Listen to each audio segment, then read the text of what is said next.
வாழ்க்கை வாழ்க்கைன்னா என்னன்னு தெரிஞ்சுக்கணும், மனித வாழ்க்கைன்னா என்னன்னு தெரிஞ்சுக்கணும் அப்படின்னா நமக்கு லட்சியம் இருக்க வேண்டும். லட்சியம் இருந்தால் தான் மனித வாழ்க்கைனா என்னன்னு தெரியும். ஏன்னா நீங்கள் லட்சியத்தை அடைவதற்கு எது தடையாக இருக்கும்? ஏன்னா லட்சியம்னா கடினமாக உழைச்சாகணும். அப்போ கடினமாக உழைக்கும் போது அதுக்கு எது தடையானது? சோம்பேறித்தனம்.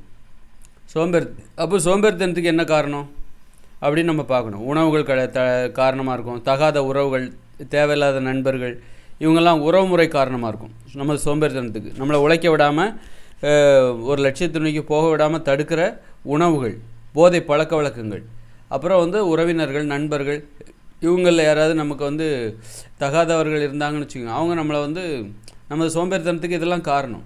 அப்போ இதிலேருந்துலாம் விடுபட்டால் தான் நாம் என்ன பண்ணுவோம், ஒரு லட்சியத்தை நோக்கி போக முடியும்.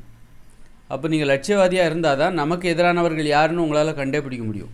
நமக்கு எதிரான மனிதர்கள் யார், அப்புறம் நமக்கு எதிரான உணவுகள் எது, நமக்கு எதிரான பழக்க வழக்கங்கள். நீங்கள் தம் அடிக்கலாம், சிகரெட் பிடிக்கலாம், தண்ணி அடிக்கலாம், ஆன்ஸ் போடலாம், போதை பழக்க வழக்கங்கள், இதெல்லாம் உங்களை லட்சியத்தை நோக்கி முன்னேற விடாது. அப்போ உங்கள் லட்சியம்தான் உங்களுக்கு முக்கியம் அப்படின்னா, அப்போ இந்த பழக்க வழக்கங்கள்லாம் நமக்கு எதிரானதுன்னு அப்போ தான் உங்களுக்கு தெரியும். உங்களுக்கு லட்சியம் எதுவுமே இல்லை அப்படின்னா இந்த போதை பழக்க வழக்கங்கள் உங்களுக்கு எதிரானதுங்கிறது உங்களுக்கு தெரியவே தெரியாது. இந்த சிகரெட்டோ, தம் அடிக்கிறதோ, தண்ணி அடிக்கிறதோ அது உங்களுக்கு எதிரானதுங்கிறது உங்களுக்கே தெரியாது. லட்சியம்னு ஒன்று வர வரைக்கும், லட்சியம்னு வரும்போது தான் உங்களை இது லட்சியத்துக்காக உழைக்க விடாது. இந்த போதை பழக்க வழக்கங்கள், அப்புறம் சில நண்பர்கள், இந்த மதுபானம் குடிக்கிறவங்க அல்லது கெட்ட குணமுடைய நண்பர்கள், இவங்கெல்லாம் இருப்பாங்க. மட்டம் தட்டுறவங்க, குறை சொல்கிறவங்க, இவங்கெல்லாம் இருப்பாங்க. அப்போ இவங்ககிட்டலாம் தான் நீங்கள் விடுபட்டால் தான் உங்கள் லட்சியத்தை நோக்கி முன்னேற முடியும். அப்போ இவங்கெல்லாம் நமக்கு எதிரிகள். அதுபோல் இந்த சோறெல்லாம் சாப்பிட்டோன்னு வச்சுங்க, தூக்கம்தான் வரும். இது உழைப்பதற்கான ஆர்வத்தை இல்லாமல் செஞ்சிடும். அப்போ இவ்வளோ நாள் நம்ம இதை நல்லதுன்னு நினச்சி சாப்பிட்டுட்டு இருந்தோம். கடைசியில் பார்த்தா ஒரு லட்சியம்னு வரும்போது தான் இந்த சோத்தை சாப்பிடக்கூடாது, சோத்தை சாப்பிட்டா நமக்கு சோம்பேறித்தனம் தான் வரும், தூக்கம் தான் வரும். இது பொங்கல்லாம் சாப்பிடக்கூடாதுன்னு சொல்கிறாங்களா, அரிசியிலேருந்து தானே பொங்கலும் செய்கிறாங்க. அதுபோல் சோறும் சாப்பிட்டாலும் நமக்கு தூக்கம் தான் வரும். இல்லை ஒரு சாதிக்கணும் அப்படிங்கிற எண்ணம்லாம் வராது. ஒரு போராடணும், உழைக்கணும், கடினமாக இந்த நெருப்பு இருக்குல்ல, ஒரு ஃபயர், எதையாவது செய்யணும் அப்படின்னு சொல்லிட்டு சாதிக்கணுங்கிற அந்த எண்ணம், நெருப்பு இருக்குல்ல, அது அணைஞ்சு போயிடும் இந்த சோறுலாம் சாப்பிட்டிங்கன்னா. அதனால் நம்ம ஒரு லட்சியம்னு வரும்போது தான் நமக்கு லட்சியத்தை அடைவதற்கு எதையெல்லாம் தடை, எதெல்லாம் நம்ம யாரெல்லாம் தடையாக இருப்பாங்க, அவங்ககிட்டலேருந்து நம்ம விலக வேண்டிய அவசியம் வேறு கட்டாயம் வரும். அவங்ககிட்டருந்து நம்ம விலகலைன்னா நம்ம லட்சியத்தை அடைய முடியாது. தகாத நண்பர்களிடமிருந்து விடுபடவில்லை என்றால் நாம் லட்சியத்தை அடைய முடியாது. தகாத உணவு பழக்கத்திலிருந்து நாம் விடுபடவில்லை என்றால் நம்மால் லட்சியத்தை அடைய முடியாது. அப்போ நமக்கு லட்சியம்தான் முக்கியமாக இருக்கணும். அதுபோல் போதை பழக்கத்திலேருந்து நம்ம விடுபடலைன்னா நம்மளால் லட்சியத்தை அடைய முடியாது. நமக்கு போதை பழக்கமாக லட்சியமா, எனக்கு லட்சியம்தான் முக்கியம். அப்புறம் இந்த நண்பர்கள், அதாவது நம்ம வளரக்கூடாது, நம்மளை குறை சொல்கிற நண்பர்கள், இவங்க முக்கியமாக, நம்முடைய லட்சியம் முக்கியமாக அப்படிங்கும்போது நம்மளுடைய லட்சியம்தான் முக்கியம். அப்போ அவங்ககிட்டேருந்து நாம் அவங்ககிட்டருந்து நம்ம விடுபட்டே ஆக வேண்டிய கட்டாயம் வந்துடும். ஆனால் ரொம்ப நாள் பழகிருப்போம், ஆனால் ரொம்ப நாள் நம்ம லட்சியம் இல்லாமல் இருந்திருப்போம். அதனால தான் அவங்க நம்ம கூட வந்திருக்காங்க. நம்ம கூட அவங்க இருக்கிறது கூட நம்ம லட்சியம் இல்லாமல் இருந்ததுக்கு காரணமாக இருக்குது. நமக்குன்னு ஒரு லட்சியம் வரும்போது நமக்கு எதிரான அத்தனையும் நம்ம கண்ணுக்கு தெரியும். இதெல்லாம் நமக்கு எதிரானது, போதை பழக்க வழக்கங்கள் இதெல்லாம் நமக்கு எதிரானது, இந்த நண்பர்கள், இந்த மாதிரி உறவினர்கள், இவங்கெல்லாம் நமக்கு எதிரானவங்க அப்படிங்கிறது அப்போ தான் உங்களுக்கு கண்ணு தெரியும். உங்களுக்கு லட்சியம்தான் பெருசு அப்படின்னா இதிலேருந்து எல்லாத்துலேயும் விடுபட வேண்டிய கட்டாயம் ஏற்படும். விடுபட்டே ஆகணும், இல்லைன்னா உங்களால் முன்னேற முடியாது. அப்போது லட்சியம்தான் நமக்கு பெருசாக தெரியணும். அப்போ இது எல்லாத்தையும் நமக்கு எதிரானவைகள் அத்தனையும் நமக்கு கண்ணுக்கு காட்டுது பாருங்கள். இதெல்லாம் உனக்கு எதிரானவர்கள் அப்படின்னு நமக்கு அறிமுகப்படுத்துகிற அந்த லட்சியம் இருக்குது பாருங்கள்.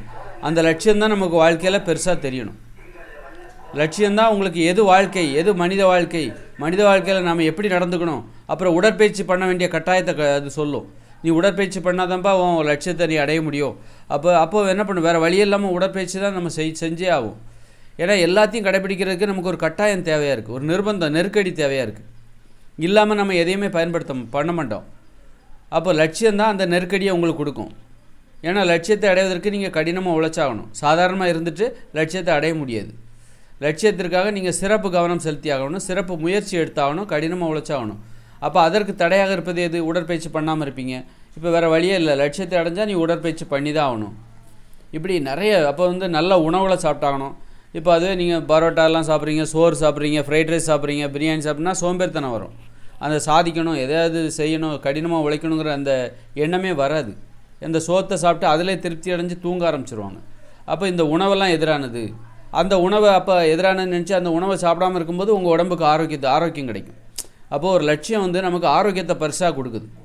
ஆனால் லட்சியமே இல்லைன்னா நாம் எந்த விதத்துலையும் கவனமே இல்லாமல் போதை பழக்கம், தகாத உணவு, தகாத உறவுகள், தகாத நண்பர்கள் இப்படி பழகி கடைசியில் நம்ம நோயாளியாக சீக்கிரமாக இறந்து போயிடுவோம்.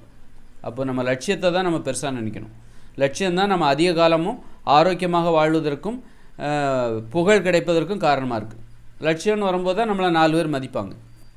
அப்படி லட்சியம் எதுவும் இல்லாமல் இருக்கும்போது யாரும் நம்மளை மதிக்க மாட்டாங்க. வீட்லேயும் மதிக்க மாட்டாங்க, வெளியிலேயும் மதிக்க மாட்டாங்க, நம்ம மேலே நமக்கு மரியாதை வராது. அப்போ லட்சியம்னு வரும்போது தான் நமக்கு மரியாதை கிடைக்கிது, புகழ் கிடைக்கிது, ஆரோக்கியம் கிடைக்கிது, நெடுநாள் வாழ்வதற்கான ஒரு வாய்ப்பு கிடைக்கிது, ஆயுஸ் அதிகமாகும். அப்போ அதுக்கு எல்லாம் என்ன காரணம்? இந்த லட்சியம்தான் காரணம். தகாத உறவுகள்லேருந்து நம்ம விடுபடுறோம், கெட்ட பழக்கங்கள் நமக்கு இல்லாமல் இருக்குது. கெட்ட பழக்கத்தோடு ஒருத்தர் லட்சியத்தை அடைய முடியாது. அப்போ நேர்மையாக இருக்கணும், நேர்மையாக இருந்தால் தான் லட்சியத்தை அடைய முடியும். அப்போ நேர்மையாக இருக்க வேண்டிய கட்டாயத்தை அந்த லட்சியம் உங்களுக்கு உணர்த்துது. அதனால் எல்லாத்தையும் விட நம்ம லட்சியம்தான். லட்சியத்துக்காக நம்ம உயிரையும் கொடுப்பேன் அப்படின்லாம் இல்லை. உயிரை கொடுக்குற ஒரு லட்சியத்தை நம்ம வச்சுக்கூடாது. ஏன்னா லட்சியம்தான் நம்ம பாதுகாப்பாக, ஆரோக்கியமாக, மகிழ்ச்சியாக வாழ்வதற்கு, நீண்ட நாள் வாழ்வதற்கு உதவி செய்தே தவிர அந்த லட்சியத்துக்காக நீ உயிரை கொடுக்காத. உயிரை கேட்குறது உண்மையான லட்சியமாக இருக்காது. உன்னுடைய உயிரை விலையாக கேட்குதா, அப்படி ஒரு லட்சியத்தை நீ வச்சுக்காத. இப்போ நீ ஒரு வாகன ரேஸ் மோட்டார் பந்தயம்னு வச்சுக்க, பைக் ரேஸில் கலந்துக்கிற, அதான் உன்னுடைய லட்சியம். ஆனால் அதில் சாவறதுக்கு வாய்ப்பு இருக்குன்னா அப்படிப்பட்ட லட்சியத்தை நீ வச்சுக்காத. உன் உயிரை விலையாக கேட்குது பாருங்கள், அந்த லட்சியம் உனக்கு தேவையில்லை. உன்னுடைய உயிரை விலையாக கேட்கிற ஒரு லட்சியம் உனக்கு தேவையில்லை. நீ பாதுகாப்பாக வாழணுங்கிற எதுக்கு லட்சியம்? நீ பாதுகாப்பாக வாழணும், மகிழ்ச்சியாக இருக்கணும், புகழோடு இருக்கணும், நீண்ட நாள் வாழணும். அதற்கான உத்தரவாதத்தை தருவது தான் அந்த உண்மையான லட்சியமாக இருக்க முடியும். உன் உயிரை கேட்குற, உன்னுடைய மகிழ்ச்சியை பிடுங்கிக் கொள்கிற, உன்னை தியாகியாக மாற்றுகிற, உன்னை ஏமாற்றுகிற ஒரு லட்சியம் நமக்கு தேவையில்லை. இப்போ விஞ்ஞானி அப்படிலாம் பண்ணும், விஞ்ஞானி, மருத்துவர், அவங்க எப்போ பார்த்தாலும் மருத்துவம், விஞ்ஞானிம்பாங்க, வீட்டுக்கே வரமாட்டாங்க, உடம்பை பார்த்துக்க முடியாது அவங்களால, ஒரு தியாகியாக மாறுவாங்க. அப்போ மாறும்போது கடைசியில் அவங்களுக்கே நோயெல்லாம் அவங்க மகிழ்ச்சியாகவே இருக்க மாட்டாங்க. அப்போது அதுக்காக அவங்க உயிரும் கொடுக்க தயாராக இருப்பாங்க. அப்படின்னா அப்படிப்பட்ட லட்சியம் தேவையில்லை அப்படிங்கிறேன். அதுக்கு பேர் உண்மையான லட்சியம். அது செயற்கையான லட்சியம், அழிவை நோக்கி அழைத்து செல்கிற ஒரு லட்சியம். அது நம்மளை பாதுகாப்பாக வாழ வைக்கிறது தான் உண்மையான லட்சியம். அந்த லட்சியத்தை நோக்கி போகும்போது தான் நீங்கள் நேர்மையாக இருக்கணும், ஒழுக்கமாக இருக்கணும், தகாத உணவுகளை சாப்பிடக்கூடாது, உடற்பயிற்சி பண்ணணும், நடைப்பயிற்சி பண்ணணும், நல்லவர்களோடு பேசணும், நல்ல பழக்க வழக்கங்கள், போதை பழக்கங்கள் தவிர்க்க வேண்டும், தவிர்த்தே ஆக வேண்டும். அதுதான் இயற்கையான லட்சியம். இயற்கையான லட்சியம்ங்கிறது என்னது? நீங்கள் மகிழ்ச்சியாக வாழ்வதற்கு குடும்பத்தோட நேரம் செலவழிக்கணும், பிறர் மனம் புண்படாமல் பேசணும். இப்படி இயற்கையான லட்சியம்னு ஒன்று இருக்குது. நீங்கள் செயற்கையான லட்சியங்கிறது நான் இன்ஜினியர் ஆகணும், டாக்டர் ஆகணும், விஞ்ஞானி ஆகணும், அதாகணும், இதாகணும், பணக்காரர் ஆகணும் அப்படின்னு சொல்லிட்டு எப்போ பார்த்தாலும் உழைப்பு பணம்னு போய் குடும்பத்தோட நேரம் செலவழிக்க முடியாமல், குழந்தைகளோட நேரம் செலவழிக்காமல் முடியாமல், உடம்பில் கவனம் செலுத்த முடியாமல், உடற்பயிற்சி பண்ண முடியாமல், விளையாட முடியாமல், ஆட முடியாமல், பாட முடியாமல், நண்பர்களோடு பேசுவதற்கு வாய்ப்பு இல்லாமல், எப்போ பார்த்தாலும் அந்த தொழில்னு போய் அவங்க ஒரு தியாகியாக தான். கடைசியில் பார்த்தா அவங்களால உணவில் கண்ட்ரோலாக இருக்க முடியாது, கிடைக்கிறது சாப்பிட்டு போவாங்க, உடற்பயிற்சி எதுவும் பண்ண மாட்டாங்க, கடைசியில் நோய் வந்துடும் சீக்கிரமாக. அந்த லட்சியம் என்பது இப்போ விஞ்ஞானி, மருத்துவம், இதெல்லாம் இந்த லட்சியம் மகிழ்ச்சியாகவும் வாழ விடாது. கடைசியில் குடும்பத்தோட நேரம்லாம் செலவழிக்க முடியாது, நண்பர்களை பார்க்க முடியாது, விளையாட முடியாது. அதே நேரத்தில் ஊட்டச்சத்து நிறைந்த உணவுகளையும் சாப்பிட முடியாது, உடற்பயிற்சியும் பண்ண முடியாது. எப்போ பார்த்தாலும் அவங்க ஆராய்ச்சின்னு கடைசியில் அது அவர்களே அந்த லட்சியம் என்பது அவர்களே அழிவை நோக்கி அழைத்துச்சு, சீக்கிரமாக இறந்து போயிடுவாங்க. அப்போது ஒரு லட்சியம், இயற்கையான லட்சியங்கிறது எது? கடைசி வரைக்கும் வாழணும், மகிழ்ச்சியாக வாழணும், குடும்பத்தோடு வாழணும், காதல், நட்பு, ஆடல், பாடல், விளையாட்டு, அன்பு, பாசம், இதுதான் கலைகள்.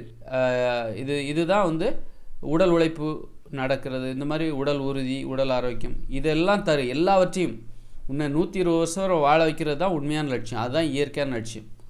அந்த இயற்கையான லட்சியத்தை உங்கள் கையில் நீங்கள் எடுத்துக்கணும். உங்களை அழிவை நோக்கி அழைத்து செல்கிற லட்சியம் நமக்கு தேவையில்லை. உங்களை பாதுகாப்பாக வாழ வைக்கிறது தான் அந்த லட்சியத்தை தேர்ந்தெடுங்க. அதுதான் இயற்கையான லட்சியம். அதனால தான் பார்த்தீங்கன்னா இப்போ ஏன் நிறைய பேர் லட்சியவாதிகளாகவே இல்லை தெரியுமா? லட்சியம்னா அது நிறைய ஆபத்தானது, அழிவை நோக்கி அதை அழைத்து செல்லக்கூடியதாக இருக்குது. இப்போ ஒருத்தர் எவரெஸ்ட் சிகரத்தில் ஏறணும்னு அதான் லட்சியன்றார். அது அழிவை நோக்கி அழைத்து செல்கிற லட்சியம். நிறைய பேர் எவரெஸ்ட் சிகரத்தில் ஏறி ஜெயித்தவங்க 10 பேர்னா, தோற்றவங்க செத்து போனவங்க பல பேர் இருக்காங்க. 100 பேர்கிட்ட செத்துருப்பாங்க. இப்போ ஜெயித்தவங்க 10 பேர்னா 100 பேர் செத்து போயிருப்பாங்க. அது மாதிரி நிறைய எவ்வளோ இந்த லட்சியங்கள்லாம் பார்த்தீங்கன்னு வச்சுங்க, குடும்பத்தோட நேரம் செலவழிக்க முடியாமல், மகிழ்ச்சியாக வாழ முடியாமல், நண்பர்களோடு பேச முடியாமல், உடல் ஆரோக்கியத்தில் கவனம் செலுத்தாமல் நிறைய பேர் மருத்துவர்கள், இன்ஜினியர்கள், விஞ்ஞானிகள், தொழிலதிபர்கள், அப்புறம் எந்த ஒரு தொழிலை தீவிரமாக நீ எடுத்து பண்ணாலும் அது உன்னை தனிமைப்படுத்துகிறது.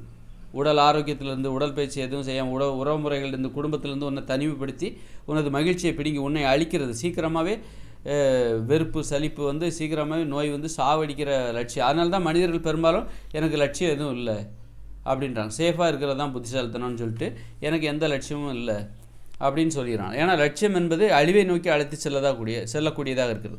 நீங்கள் எந்த ஒரு லட்சியத்தையும் எடுத்து பாருங்கள். இந்த இயந்திர அறிவியல் உலகில் எந்த நான் ஒரு தொழிலதிபர் ஆகணும், நான் வந்து ஒரு கார் ஃபேக்ட்ரி தயாரிக்கணும் அப்படின்னா, நீ எல்லாம் 2 வீலர் கம்பெனி வைக்கணும் அப்படின்னு வச்சுக்கோங்களேன். அப்போ அவர் நிறைய 2 வீலர் கம்பெனியை உருவாக்குவார். அதை ஓட்டிகிட்டு போகிறவன் எல்லாரும் ஆக்சிடென்ட் ஆகி நிறைய பேர் சாகுறான். 10 லட்சம் பேர் சாகுறாங்க. அப்போது ஒருத்தருடைய லட்சியம் இன்னொருத்தருடைய சாவுக்கு காரணமாக இருக்குது. அவரே கார் ஓட்டிகிட்டு போவார், அந்த கம்பெனிக்காரரே கார் ஓட்டிகிட்டு போவார், அவருக்கும் விபத்து ஏற்படுறதுக்கு வாய்ப்பு இருக்குது. இப்போ இங்கே இருக்கிற எல்லா லட்சியம், ஒரு போலீஸ் ஆகணும் அப்படின்னா அவருக்கு ஏகப்பட்ட ஆபத்து, குற்றவாளிகளை கண்ட்ரோல் பண்ணணும், ரொம்ப ஆபத்தான ஒரு வேலை, அழிவை நோக்கி அழைத்து செல்கிற வேலை. இப்போ இராணுவ வீரர் ஆகணும் அப்படின்னா அங்கேயும் ஆபத்து. அதுதான் என்னுடைய லட்சியம், இராணுவ வீரராக இருக்கணும் அப்படின்னா அங்கேயும் ஏகப்பட்ட ஆபத்து. இப்படி எந்த ஒரு லட்சியத்தையும் எடுத்து பாருங்கள். ஒரு ஆசிரியர் ஆகணும் அப்படின்னா அவர் ரொம்ப கடினமாக உழைச்சி மாணவர்களை திட்டி மாணவர்களை அடித்து படிக்க சொல்லி கடைசியில் அவருக்கு இதயம் பலவீனமாயிரும். இதயம் பலவீனாகி இதய நோய் வந்துடும். அந்த மாதிரி இப்போ இருக்கிற லட்சியம் எல்லாமே ஒரு மனிதர்களை அழிவை நோக்கி அழைத்து செல்லக்கூடிய. அதனால தான் பெரும்பாலான மக்கள் எனக்கு லட்சியம் எதுவும் இல்லை, நான் சேஃபாக இருந்துக்கிறேன், நான் பாதுகாப்பாக இருக்கிறது தான் இது. இந்த லட்சியம் அழிவை நோக்கி அழைத்து செல்லுது, அதுக்கு நாங்கள் பேசாமலே நான் உண்டு, என் வேலை உண்டு. அது பிள்ளைகளுக்கும் சொல்லிடுறாங்க.